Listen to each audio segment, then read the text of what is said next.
2011, Russian authorities made a shocking discovery inside the apartment of a well-respected historian. What they found left even the most experienced investigators speechless. For months, families visiting cemeteries in Nizhny Novgorod reported that graves had been disturbed, headstones were moved, and burial sites appeared to have been tampered with, but nothing seemed to be stolen. The mystery deepened when police launched an investigation, leading them to the home of Anatoly Moskvin, a linguist and historian with a deep fascination for cemeteries. When officers entered Moskvin's home, they were met with an overwhelming stench in cluttered rooms filled with books, papers, and what appeared to be large, life-size dolls dressed in elaborate clothing. Upon closer inspection, they realized these were not dolls at all. They were preserved human remains. Moskvin had been secretly exhuming bodies from local cemeteries for years. He took great care in preserving them, using various methods to keep their shape intact.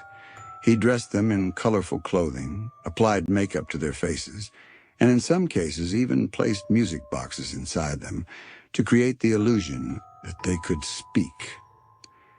He later claimed that he did this out of a deep respect for the deceased, believing that these individuals should not be left to decay underground.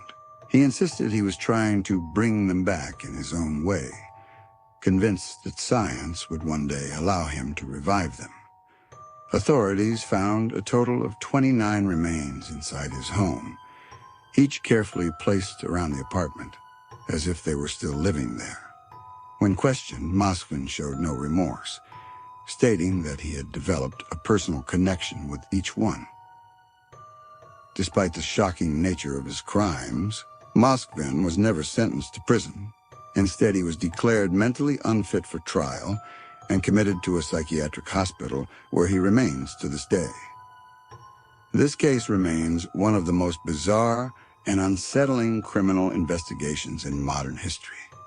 It raises disturbing questions about the human mind, the fine line between obsession and delusion, and how someone could live among the dead for so many years without anyone noticing.